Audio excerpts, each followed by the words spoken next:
something most of us have never witnessed before. It will take us inside two of the most extraordinary structures in the natural world. Our feet and hands. Two parts of our body that make us who we are.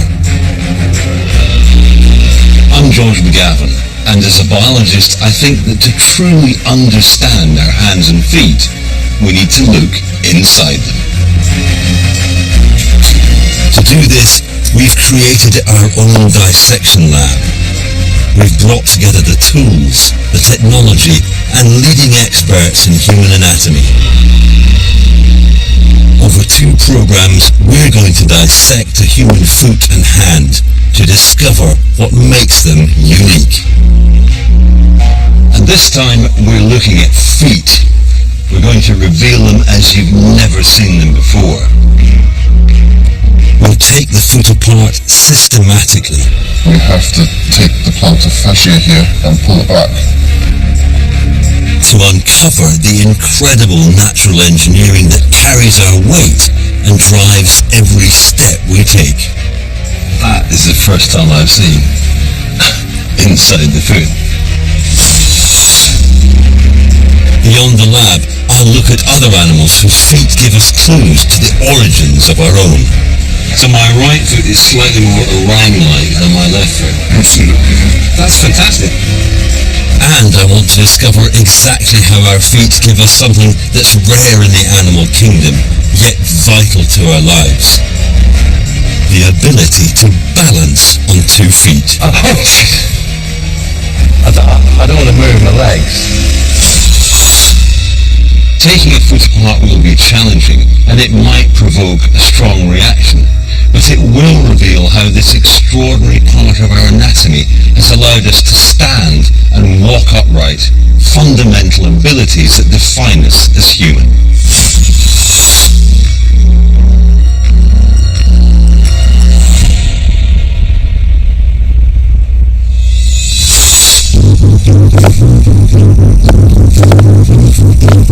Of all life on our planet, no other animal has feet like ours. They allow us to walk on 2 legs, possibly the most significant step in our evolution. Our feet made us mobile and freed up our hands to use tools, skills that allowed us to dominate the planet.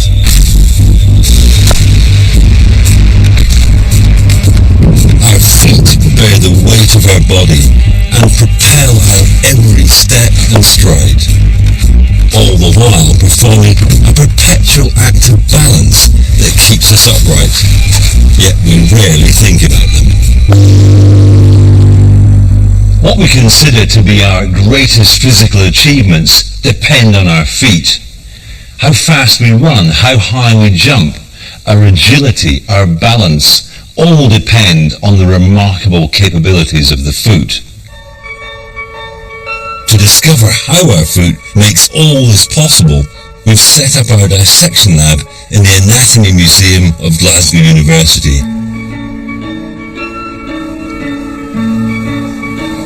And to perform the delicate operation of dissecting a real human foot, we've brought together an expert team.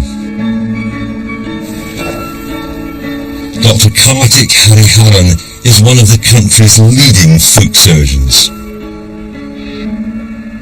Feet have always fascinated me. They're unique organs, they're very complex. And if you look at it, we place very conflicting demands on feet. We want them to be soft and supple and mobile, whilst on the other hand, we want them to be rigid and strong so that we can push off and propel ourselves. And it's only because of the finesse of the foot, its technical complexity, that it's able to offer both these functions to you without too much effort. Well, I think it's about time we actually saw how it all worked. Absolutely. Anatomy expert Dr. Quentin Fogg is going to lead our dissecting team. He has carefully prepared our specimen following the strict medical and ethical protocols that govern the dissection of human tissue. Hi Quentin. So this is the foot that we're going to dissect. Yeah, so this is the foot and the lower limb of a person who donated themselves for anatomical research and education. Now, to some people this might seem quite a shocking thing. I mean, all with bad taste. But how would you answer it? It's quite a commonplace thing in your world, isn't it? It is, and it's a real opportunity for us to explore the body in a way that you don't really get in any other format. You can look at the internet, you can look at amazing drawings and wonderful photos in books, and you don't really get an understanding of how it works to the same level as we're going to get. Our team is ready, and the moment has come to make the first incision. It's something few people ever get to see. I'm fascinated, but also a little apprehensive. We're going to start off by looking at the sole of the foot, by cutting the skin here and removing this to see the layers directly underneath that. So I'm going to get started.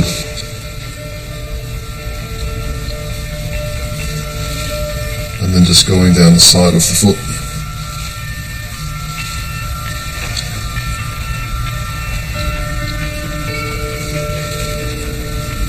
Now that skin at the heel is pretty tough, isn't it? Yeah, it's many layers thick. And a lot of these layers are actually dead skin cells, and the body heaps it all up simply to thicken it up so that it can act as a shock-absorbing pad. Now the skin's coming right off the heel. Now, I have to confess, I'm feeling slightly queasy about this, and not in a severe way, but it's quite a disturbing view. That is the first time I've seen inside the foot. Look at that huge amount of fat there, just masses of it. That's fat. Well, it's packaged in a very special form to maximize the shock-absorbing capabilities of the heel. How is it arranged? Because it looks like almost like a sponge. Is that fair to say? Well, it is anything but a sponge because its strength is phenomenal. It's almost like a hydraulic pad where you've got these fat packets arranged in little discrete sections with little fibrous walls. So they work in a fashion so that your weight is distributed quite evenly. So it's not one big lump. It's not like a cushion. It's more like bubble wrap. Okay. Where you've got multiple sections of fat, so it's able to dissipate shock and forces that go through it in a much more efficient fashion. So in this first stage of our dissection, we've already seen two vital parts of the foot. The tough outer skin and a thick layer of fat beneath that combine to act as a shock absorber. But our skin has another important function. To see what that is, there's no way around it. I'm going to have to bare my own feet. Right, there you go. Okay. Now Harry can get his hands on my bare feet, he can show another crucial role that the skin performs. A very important function is that of sensitivity, the ability to perceive touch. And a very simple example is tickling. So you can see how as soon as I put my fingers to the soles of your feet, you try and retract them away. So that is a very important protective mechanism, so that you don't step on something sharp without recognizing it. Now, it's not just a sensation which is sort of flat and equal across the whole of the foot. Different parts have different sensations, and let me try and illustrate that to you. Okay, what I want you to do is I want you to close your eyes so that you can't see what I'm doing. And I want you to tell me how many points you can feel, okay? How many points can you feel on that? One. And there? One. And there? One. There? One. One. Two. That's a beautiful illustration of how the acuteness of sensation changes. So the back, in the region of the heel where the skin is very thick, it's important to feel pressure. But as you come towards the toes, your toes will have to do more. They'll have to be able to feel the shape of things, the sharpness of things. And so, as I got towards the toes, you were able to perceive that I was touching you with 2 points as opposed to 1. Elegant.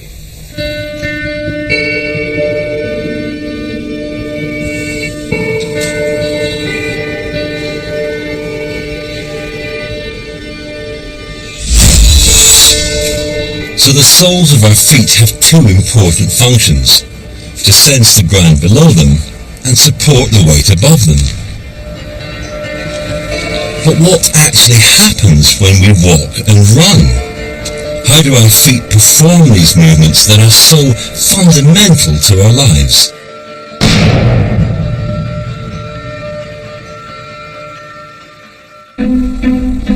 To understand this, we need to take a closer look at our feet in action. So I've come to Dundee to meet Professor Rami Abood. He's an expert in biomechanics, the science of how our body moves, and he's been researching exactly what our feet are doing when we walk and run. We can run a series of tests to show you what happens with the foot and leg when we walk and run. Rami is investigating how much pressure the weight of our body puts on our feet. So he's assembled an arsenal of technology, cameras, pressure pads, movement sensors, all set up to analyze what happens with each footstep. First, Rami wants to show me what happens when we walk. As you can see, she hits the ground at the heel, moves forward to the forefoot, comes off the ground, and this is the normal way we walk. We all walk in this fashion. This is the data from the pressure pad. Red areas show where the pressure on the foot is highest. We can see this happen when the heel hits the floor. In fact, up to twice the volunteer's weight goes through her heel as she lands. It's why the tough skin and the pad of fat we saw in our dissection are so important. They help absorb this shock. And as the rest of the foot comes down, we can see how the pressure shifts. You can notice here that most of the pressure that we saw on the heel is now localized under the ball of the foot, and we're ready to push forward, and the last point of contact will come with the toes and mainly the big toe. Right there. So that's a complete movement from heel strike to leaving the ground. Absolutely. We take thousands of steps every day, and each one puts the pressure of twice our body weight on our feet. Next, Rami's going to show me what's different when we run.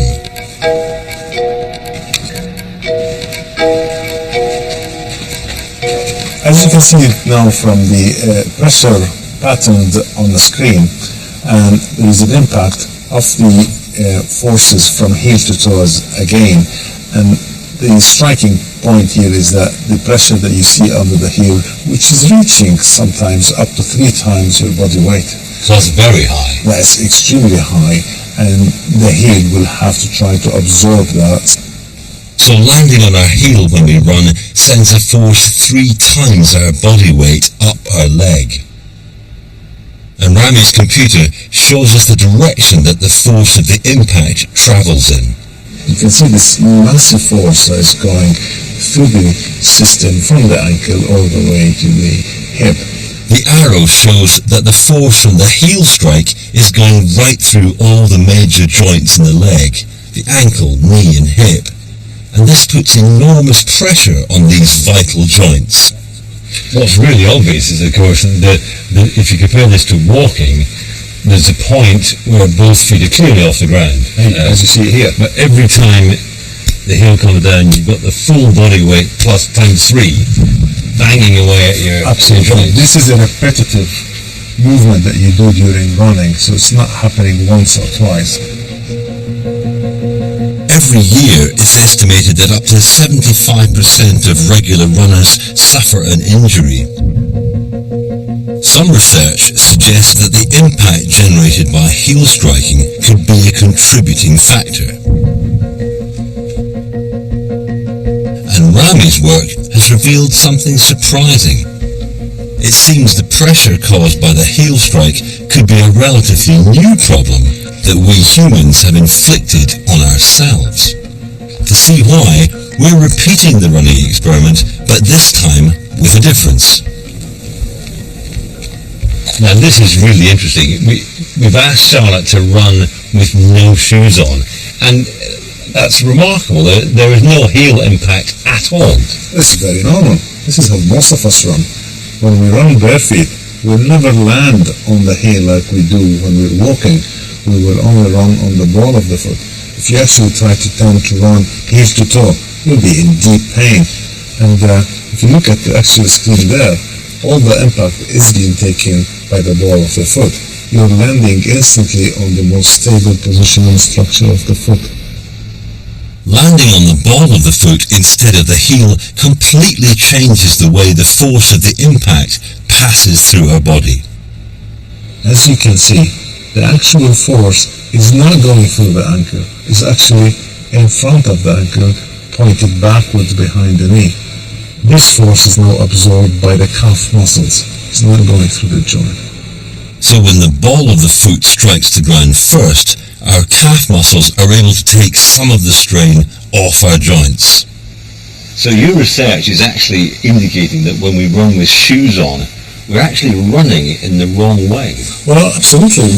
As human beings, I think we're born to run. And that goes back to our ancestors when they used to chase game over long distances. And they've done that without shoes or any cushioning material. Wearing shoes encourages you to land on your heel, and that might cause serious injury. Today it's hard to imagine going about our lives without shoes on. But although they make our feet feel more comfortable, it seems wearing them might have an unwelcome consequence. So it looks like we're not using our feet in the way that evolution shaped them. Keeping them warm and protected in shoes has added to the strain we put on them.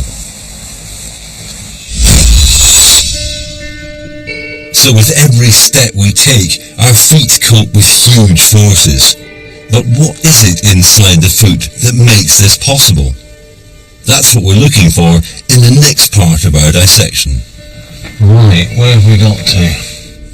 We've just removed the layer of fat, and then we've got a really important tissue hiding right underneath that. This is a special layer of tissue, which is really like a bunch of strings, known as the plantar fascia, which is a really important layer for adding mechanical strength to the sole of the foot. So you removed the whole of the sole of the foot plus all that fat. Harry, what does that actually do? This is probably one of the most important structures, particularly in trying to understand the complex biomechanical workings of the foot. It connects basically the heel or the hind foot to the toes, which form the forefoot. So you've got three structures. You've got the plantar fascia, the heel, and the toes, forming this wonderful weight-bearing system. The bones of the foot form a familiar structure, an arch, particularly good for bearing weight. It's two pillars at the heel and the ball of the foot. But what's less familiar is the tissue that binds them, the plantar fascia. It's a part of the foot most of us know very little about, yet it's crucial to the way our feet work. So you can see this very elegant structure taking a point of attachment to the heel and then moving forward, very thick to begin with and bunched up, and then separating out into many strands like a fan. This works by tensioning and detensioning as you put weight and you take weight off. You can actually see this as I put the foot into a standing position, and you can see that the thing tenses, and as I relax it, it becomes a bit looser and floppier. So that's a very unique function of this particular structure, and it works almost like a spring, but a very, very taut and tight spring. Wow. As Quentin continues the dissection, I want to learn more about how this spring-like mechanism works. To help me is Dr. Neil McFarlane, an expert in the biomechanics of the human body. So Neil, can you explain to me some of the essential elements of the physics of the foot? Yeah, I've got a simple model here that might help. So obviously, this part represents your toe. This is the ankle, and this is the heel. So the first thing that's important for our gait, for walking, is to lift our toe.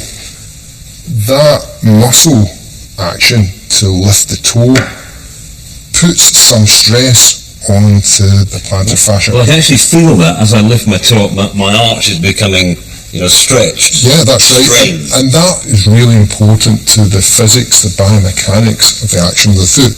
When we hit the ground and your heel strikes, so when we hit the ground, your weight presses down your ankle. That puts much more energy into that plantar fascia. It acts like a spring, stores the energy, and when you lift your foot off the ground, take the next step, lo and behold, it springs you in the air and gives you some energy to take your step forward. It's essentially an energy store, and it's what puts a spring in your step. It does, yeah. So the foot is an extremely efficient energy converter, storing energy that comes down through the ankle, then releasing it to help propel us forward. But where does the power to drive this action come from? Okay, so let's make this incision. To find out what powers our foot, we need to look beyond the foot itself, beneath the skin of the lower leg. We're going to uncover something that's key to our movement, the calf muscles. So when we open this up, we'll see different types of tissue. We'll see the yellow tissue, it looks like little collections of sponges, more fat. How is the power produced in the calf transferred all the way to the foot? Okay, this is a very good example of probably the biggest muscle that has its influence in the foot. This is the muscle in the calf, which then works on the bone. That is the end point of where this muscle works. And the conduit for the transfer of that energy into the heel would be the Achilles tendon. The Achilles tendon is something I've often heard about, but now I can actually see why it's so important to how we use our feet. It's bigger than I imagined. It emerges from the calf muscle and attaches it to the heel bone.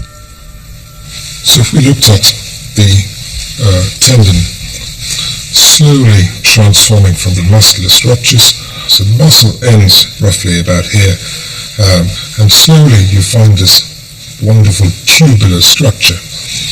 Let me show you how it actually works.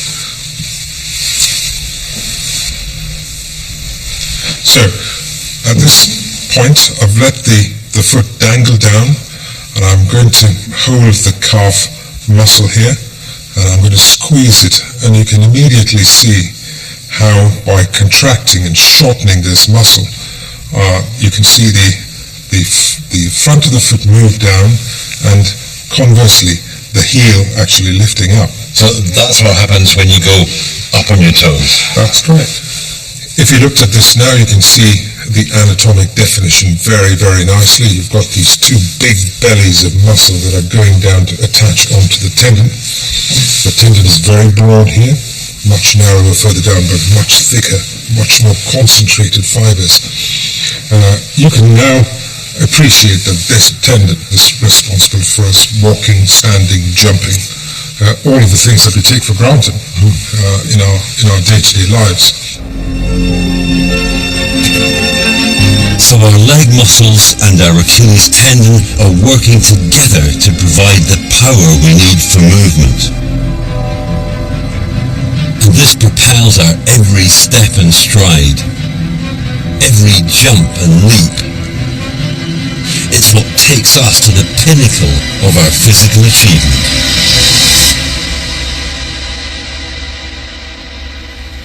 The deeper we delve into the workings of the foot, the more it becomes apparent that nature has come up with some incredibly complex engineering to support our weight and allow us to move around. We humans move in a way that's extremely rare in the animal kingdom. We have 4 limbs, yet we only use 2 of them to walk. So what is it that makes our feet different? To to answer that, I've come to the Natural History Museum at St Andrews University to look at the feet of other four-limbed animals. Now, in order to move around, all animals need feet that can perform two basic functions. They've got to achieve stability and mobility at the same time. For some animals, you have to trade off one against the other.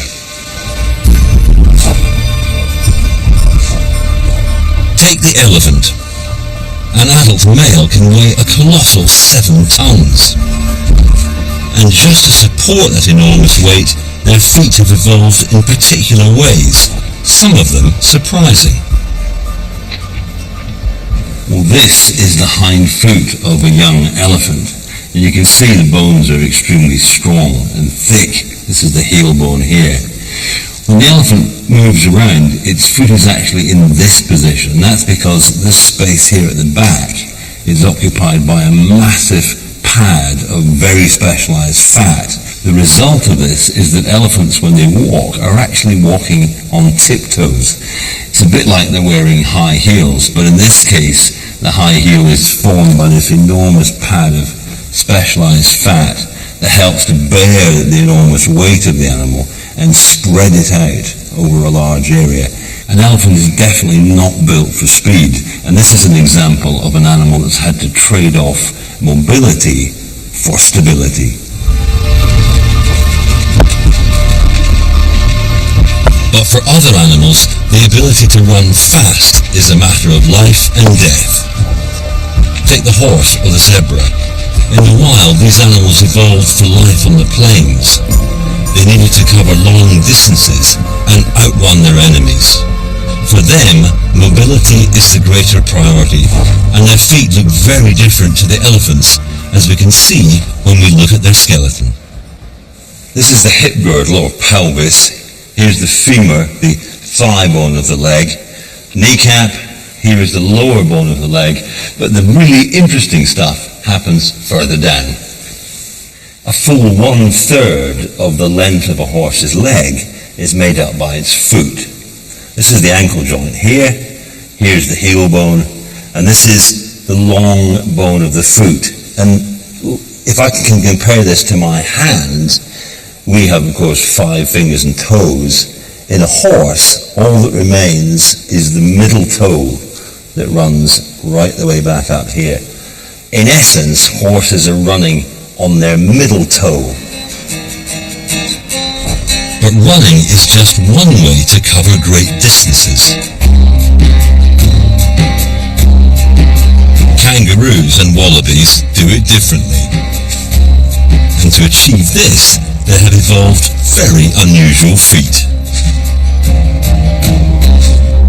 An animal like a wallaby gets around by hopping, and so not surprisingly, its hind legs make up about half of its height.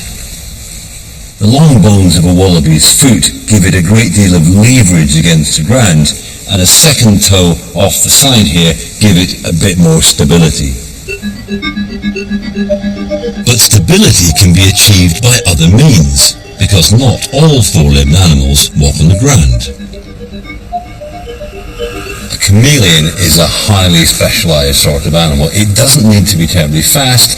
What it does need to do is to hang on to branches very tightly indeed. And its foot is highly specialized. It's called a zygodactyl foot. 2 of its toes go in one direction and 3 go in the other, so they can wrap around the branch very tightly indeed. So all these animals evolved their own solutions to the trade-off between stability and mobility, and this allows them to move around in their different environments. But although their feet appear very different, if you look carefully, you can see intriguing similarities between these diverse animals and us. If I take as an example the long bone of the middle toe, it varies a lot from species to species. Here it is in the wallaby, tiny and slender. Here it is in the horse, the major bone of the foot. In the elephant, it's here, and in the human, here. And the fact that all these animals have similar bones in their feet is no coincidence. When you look at the limbs of a tetrapod animal, that's a four-legged animal, you see a basic plan. There's an upper leg or arm bone, two lower leg or arm bones, then you get a collection of small bones in the wrist or in the foot, and then you've got 5 fingers or toes, and that's called the pentadactyl limb. Pentadactyl, 5 fingers. All four-limbed animals today are descended from an ancestor that lived over 340 million years ago that had a pentadactyl limb. It's an incredibly versatile basic plan that nature has modified in a myriad of ways to allow animals to stand and move around their environments. And one of those adaptations is our own foot, which has evolved in its own unique way. The pentadactyl limb structure truly is a marvel of nature. It's a blueprint that evolution has adapted in countless ways to allow different animals to survive and move around in all the variety of habitats on Earth. To me, as a biologist, it's an illustration of evolution at its most elegant and awe-inspiring. So our hands and feet are based on this pentadactyl structure. And although most of us assume that they have very different functions, we can in fact use them in surprisingly similar ways. Tom Yendel was born without arms, but that hasn't stopped him from becoming an artist. That is absolutely extraordinary. I mean, I couldn't do that with my hands. It's 51 years of practice. When did you draw your first picture? I think when I was about, I don't know. I mean, I've always used it. So when did you draw your first picture? I can't remember. Probably about 5 or something. Yeah. When I was 5, I had artificial arms, and the doctors put socks and shoes on me, so I couldn't use my feet. And I've got some film of me scribbling with this hook, and being very frustrated because I knew that I could do it much quicker and much easier with my feet. And you use your feet for everything? Everything, yeah. I mean, everything you do with your hands, I do with my feet. Tom trained his feet to do the everyday tasks that we take for granted, but he also uses them for painting. And you're now a very well respected artist around the world. Well, I'm an artist. And you've got some images yeah. there. Yeah, I've got some pictures that you can have a look at. This is what I'm known for, really, is very graphic-y flowers, and I paint for the Mouth and Foot Painting Artists. We're a group of 800 artists around the world that all earn their living through painting. Seeing Tom's work, I'm intrigued by his ability, and I'm keen to see how much I can do with my own feet. So I think we'll just write our names, really. Yeah, Tom Yendel. Right, okay.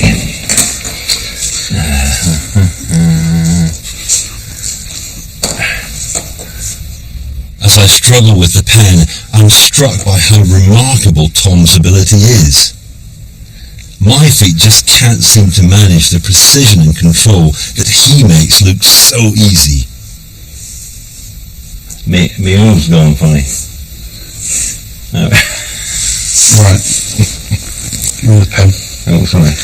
I've shown the audience how it should be spelled. It's G-O-R-G-E, is that right? Yeah. There you go. Brilliant. Put something on it. Must try harder, eh? You must try harder. Practice. Yeah. You know, use your feet because they are so useful. Take your shoes off when you're at home. Yes. I think I will, Have be a shoeless environment, and you'll be amazed at how quickly you can start doing things. And can I have that as a souvenir? you can. Should get you making a paper aeroplane, really, shouldn't I? Oh, come on, Tom. Come on. Thank you very much. Through constant practice, Tom can use his feet to do things that most of us can only achieve with our hands. But what is it inside his foot that allows him to do this? That's what Quentin's looking for next. Well, we're about to unveil all of the intrinsic muscles of the foot, all the small muscles inside here that control the toes in different ways. To see them, we have to take the plantar fascia here and pull it back. And one of the first things we notice is the small muscles underneath here with lots of little tiny tendons. And these ones that we actually are able to shift our toes individually with. So wiggle them out. These are the wiggling muscles. Indeed. And the degree to which individuals are able to wiggle their toe, that varies quite a bit. Yes, I think it all depends on the flexibility of the individual per se and how well developed these muscles are. So it's likely that the intrinsic muscles in Tom's feet are more developed than in most of us, and this allows him to use his feet with such precision and control. So if we look inside the foot here, we can see these small muscles, and if we lift it up, we see that there's really thin, slender tendons running down to each individual toe, apart from the big toe. And if I pull on them as a group, the tendons will pull on each toe and make them move. If I pull on one at a time, we don't really get a single movement from just the one toe. The one next to it will still be working. If you looked at it in evolutionary terms, in the time when feet were used as climbing organs and grasping organs, these muscles would have been very well developed. But of course, the anatomy of the foot would have been different, and the big toe would have been more like a thumb, and you have power and pincer grip in order to be able to do the finer movements that's demanded more of a hand than a foot.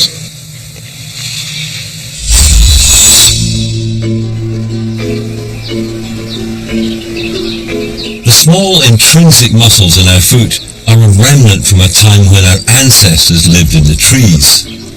And just like primates today, they use their feet more like we use our hands, for holding and grasping.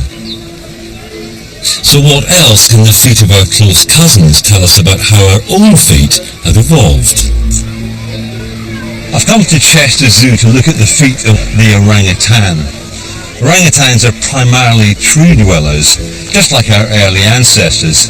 So to find out more about how we came to have the feet we have today, I want to compare the orang's feet with our own.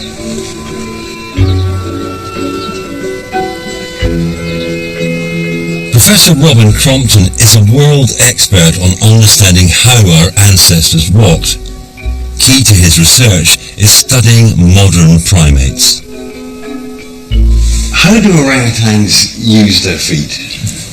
Very much as we'd use our hands. They have, first of all, a big toe which is like our thumb and held at quite an angle to the other fingers, so they can actually wrap their thumb round a narrow branch of vine, just as we can do with our hands. Equally, the rest of the foot can curl round even very, very narrow supports like vines and small branches to grasp round in a powerful grasp like that. High-speed cameras captured the movement of the orang's feet. They clearly show a distinctive bending motion. This allows their foot to curl and grip in ways that our foot can't. This flexibility seems so alien to us because our feet appear to be far more rigid.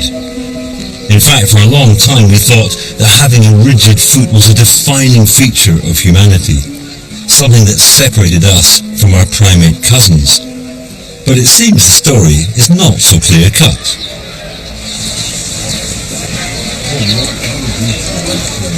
Robin's been comparing the differences in primate and human feet when they walk. To do this, he uses pressure pads. As the orangutan walks across, we can see it has an awkward gait, walking on the side of its foot. Okay, so this is the classic orangutan pattern. We're seeing very little contact under the heel. a large peak in front of the heel, in the middle part of the foot. The red areas show where most pressure is exerted on the pad, and Robin is particularly interested in this small pressure peak here. What's causing this peak is a small joint in the orang's foot. It's called the mid-tarsal joint. It's very mobile, and this is what allows the orang's foot to be so flexible, perfectly adapted for life in the trees. The human foot also has a mid-tarsal joint, but it was long believed we'd lost the ability to flex at this joint. We thought it was locked and rigid. But Robin isn't so sure. He's been investigating whether our mid-tarsal joint can still flex today. So can he find any evidence of it in my footprint? There's no sign of it in my left foot, but in my right foot, there's a surprise. So George, this is the still data from your footprint record. You can see that we produced a mid-tarsal pressure peak. This is my foot, right? This is my right foot. Right there, yep. And you can see it appearing just there, right in between the heel and the ball of the foot. Oh yeah, there it is. Right in the middle there. And this is something that humans are just not supposed to have. So my right foot is slightly more orang-like. Absolutely, yes. That's fantastic. That's really, really interesting. Over the last few years, Robin has been gathering pressure pad data from large groups of people. His results challenge what we thought we knew about our feet. They suggest that far from being locked and rigid, our mid-tarsal joint can bend when we walk, just like the orangs. Well, it's quite definitely shown that the human foot is just nothing like as stiff as we thought it was. In fact, in our data set, 2/3 of people produce a substantial mid-foot pressure peak on both feet within 5 minutes of walking. Robin's work has shown our feet are not just rigid platforms. In most of us, the middle of our foot still has a flexible joint that we've inherited from our ancestors. So if it isn't our skeleton that makes our foot rigid after all, what is it? What's very clear now is it is primarily the soft tissues, that is the ligaments, the muscles and the tendons. And what they're giving our feet is particularly an adjustable stiffness. And that's very important, as it turns out, because it's made a big difference in our ability to adjust to life on the ground. And the fact that humans retain the foot that is essentially can be flexible when it needs to be, I think almost certainly one of the major factors which has made humans so successful when we started to move out of forest into open country. So it turns out that our feet can be both flexible and rigid, and that's what makes them so special. It was this unique combination that enabled us to adjust to different terrains and allowed us to spread across the planet.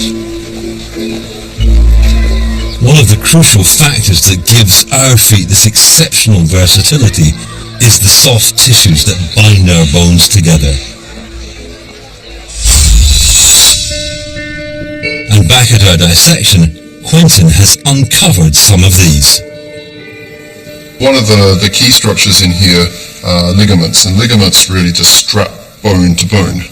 Their job is to define the range of movement of the joint. So when two bones are next to each other, they need to be able to move a little bit, but not too much or they fall apart. So a ligament is the strap that holds them together. And in this view of the foot, we've got lots of little bones here, and we can see the joints between them. And then here's one great example from the outside of your ankle of a big ligament strapping from this bone to the next. So the really important thing about these, other than defining the range of motion of these joints, is that they can help stabilize each of these joints, make sure they're just in the right position, and it never costs them any energy. So we have other things that help us stabilize, like muscles and tendons, but to make a muscle contract, we need to spend some energy. And therefore it tires. It gets tired reasonably quickly One of the things that makes us a very successful upright walking animal is that we can go for fairly long periods of time with those muscles working, but eventually it's going to tire. When it tires or they're unavailable or we get surprised, then these ligaments are the things that hold the bones together. We know they're not perfect because when our foot gets into a really weird position, these can be the things that break when you sprain an ankle, for example. Exactly, yeah. If you go over on your ankle, but that's what you tear. Sometimes you can have more superficial injuries or less serious ones, but the really, really severe ones are when these things break, and that's not a good situation for these joints. Our ligaments are vital to holding the architecture of our foot together. And as Quentin works towards the end of our dissection, I'm going to see how our feet perform when we push them to the extreme.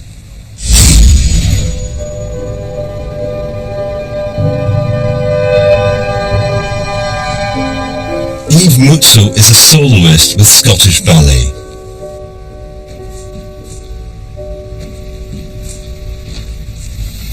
It is quite incredible. Thank you. When did you start? I started when I was 10. 10. Before that I did gymnastics, which helped, I think, to develop the suppleness of the foot. But with the ballet I started when I was 10.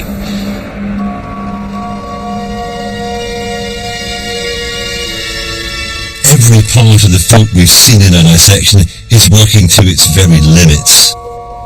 Together, they are an amazing natural machine tuned to perfection.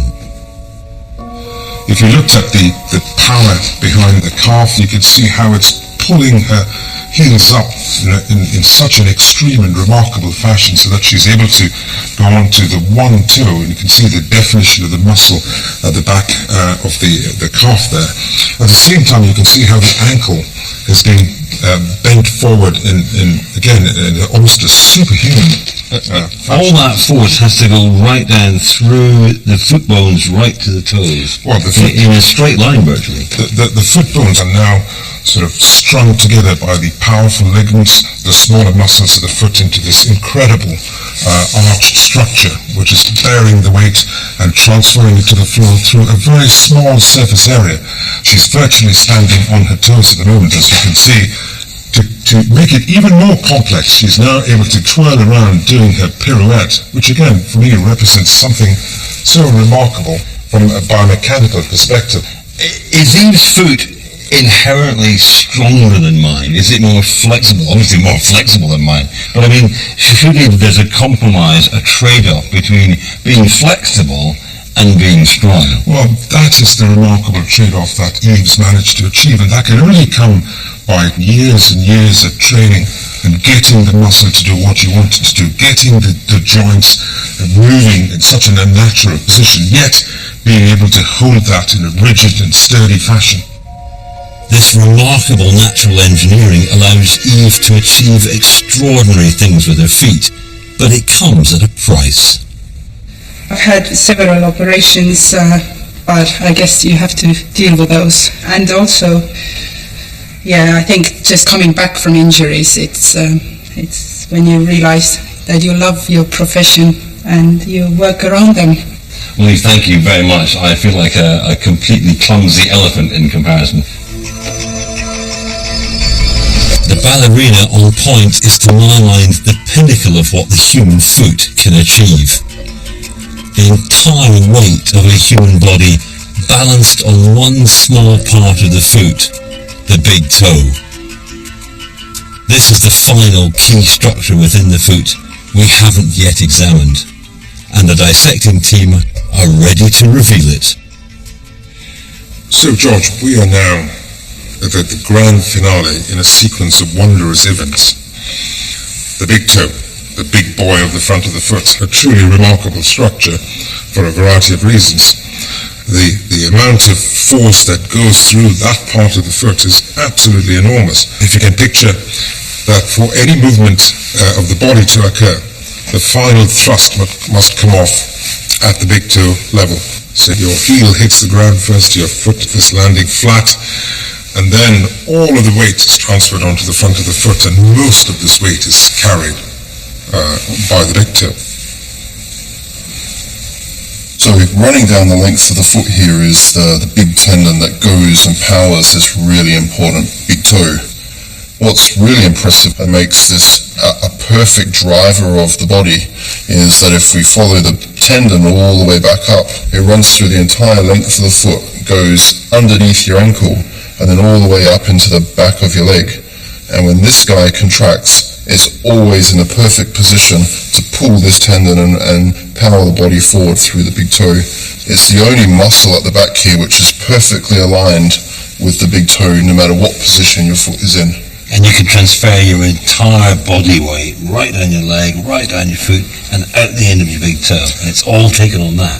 Well, it is actually the end of a long chain of energy-efficient mechanisms that store and transfer energy, mechanisms that convert that energy into activity, so that you are able to walk in a smooth and efficient manner. You're able to run in a smooth and efficient manner. I can see you really love the big toe. I love the big toe because it is the final sequence in a box of tricks that nature has provided for us in our feet. Our dissection has revealed the intricate structures within the human foot. We've seen how the muscles and tendons, ligaments and bones all combine to form an incredibly sophisticated machine that allows us to stand and walk. But this ability is about more than just mechanics. There's one final role that our feet play. It's a process that starts from our earliest years. We can't walk from birth, we need to learn how to do it. Most of us take the ability to walk upright for granted, but when you think about it, it is quite incredible, all our weight balancing on two small points. So how do we perform that balancing act on a day-to-day basis? Here at Manchester Metropolitan University, a group of scientists are trying to answer that question. Your lab, this is it? Yes, this is the lab. It's like an aircraft hangar. Well, yes. Professor Ian Loring studies how we control movement, and he's something of an expert on balance. So Ian, what are the factors that are involved in us actually standing upright? Okay, well, you've got vision, which really tells you the orientation of all the buildings and those vertical lines around you.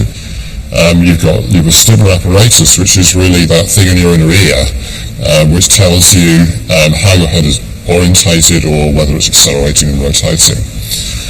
And then you've got this thing called proprioception. Now that's the sense whereby I can shut my eyes and touch my nose, or even harder, touch my fingers together without actually seeing them. Absolutely. So even with your eyes closed, that just gives you that sense of where all the parts of your body are in relation to each other. Proprioception is a vital sense. How it works is that our muscles are constantly sending electrical signals to our brain, telling it their precise position. This stream of information helps our brain understand which way is up and down and where all the parts of our body are in relation to each other. To investigate just how important proprioception is to our balance, Ian has designed an experiment, and he's about to try it out on me. Well, this is the first time I've ever shaved my legs. All I have to do in the experiment is stand up. Okay, George, I'm now going to blindfold you. Even with a blindfold on, it's simple. Because with every tiny movement they make, my muscles are constantly sending signals to my brain. And my brain uses this information to tell me where my body is in relation to the ground. Well, I mean, that's why I can walk around. I can stay upright. It's fairly easy. I'm relying on my proprioception, but Ian has found a way to stop it working. Okay, George, so what we're now going to do is test your balance. and we're going to ask you to control the motion of the board with your muscles, which will make the board go forwards and backwards. 3, 2, 1. Now I'm standing on a movable board. My feet have no connection with solid ground. Every time they move, the board moves too, and the signals they send to my brain are confusing. I couldn't control that at all. Because my muscles aren't moving in relation to a fixed point, my brain can't build up an accurate picture of the world around me. That's impossible. I'm really unsure which way's up. I'm amazed by how disorientated I feel without the ground beneath my feet. And it shows me my feet are playing a role that I was never conscious of before. When you're on the ground, your ankles are rotating, and that signals the stretching information to the brain, and your brain then uses that information to control the muscles to keep you in balance. So when I was on the shelf that moved with the machine, my ankles were effectively locked. I wasn't getting any information. Absolutely. So you were deprived of that sensory information.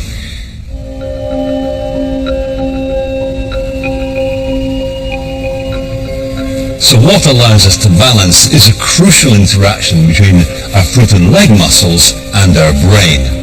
Some muscles provide the brain with information, and the brain then tells particular muscles to tense or relax. But there are occasions when this communication breaks down, and the results can be dramatic. Right, Ian, what now? Ian illustrates this with a second experiment that's as deceptively easy as the first. Walk across a plank about 6 inches wide. But then Ian reveals the hard part. Whoa!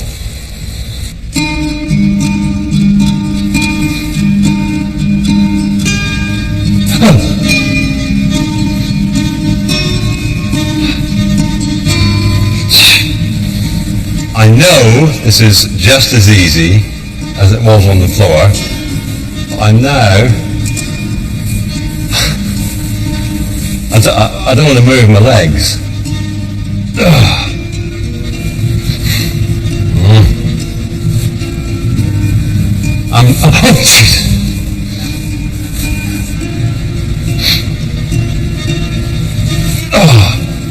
Most of us have had this feeling. Something that is simple in one situation suddenly becomes incredibly difficult. Ian, why did I find that so hard? Yeah, you obviously were afraid. Yes. That's a very sane response. But the thing is, your muscles were tensing up, and that was distorting the proprioceptive information coming back into your brain, and that was affecting your balance. So, of course, that made you tense up even more. So you have this possibility of a vicious cycle developing. This vicious cycle helps explain why my balance was so poor on the plank. Fear of falling made my muscles tense, and this interfered with the crucial information they were providing to my brain. A psychological fear has produced a very real physical response. I'm frozen again. So this proprioceptive sense is really important. Yeah, proprioception is measuring these minute changes all the time and feed that information into the brain. And the brain uses that information to contract the muscles, and that interaction is maintaining balance. And it's what makes us able to actually stand upright. Yes, and I still find it so amazing that standing still, all this is going on all the time and we barely realise it. So even standing still, the muscles in our foot and calf are making constant minute changes just to keep us upright. And as they do this, those muscles provide our brain with essential information to help us balance. Our feet really are remarkable. They're sensitive enough to gather information about the world around us, and yet strong enough to bear all that weight pressing down on them.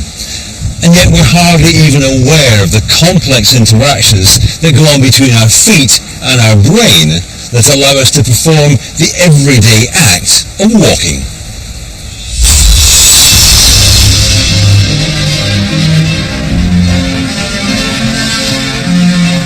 Most of us take thousands of steps every day. And every step is possible only thanks to the elegant and intricate mechanisms within our feet.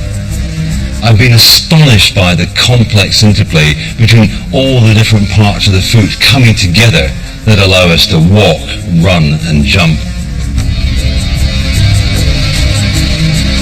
Our dissections of a human hand and foot have revealed the natural engineering that allows us to perform tasks we take for granted. Dissecting a hand, I saw the intricate machinery that gives us a unique combination of power and precision. And in our foot dissection, I've seen the complex mechanisms that allow our feet to be so adaptable. The outer layers that combine protection and sensitivity. Muscles that provide balance and power.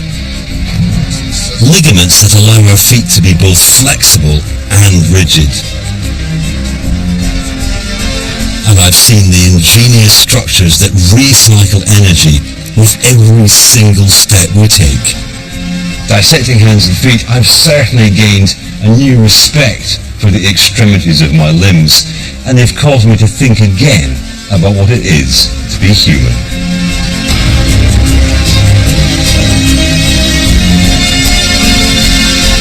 Going back inside the body here on BBC4 tomorrow with a brand new programme. The Fantastical World of Hormones is at 9. Next tonight, though, we begin an epic 10-part series charting the Great War. Parts 1 and 2 of the First World War coming up in just a moment.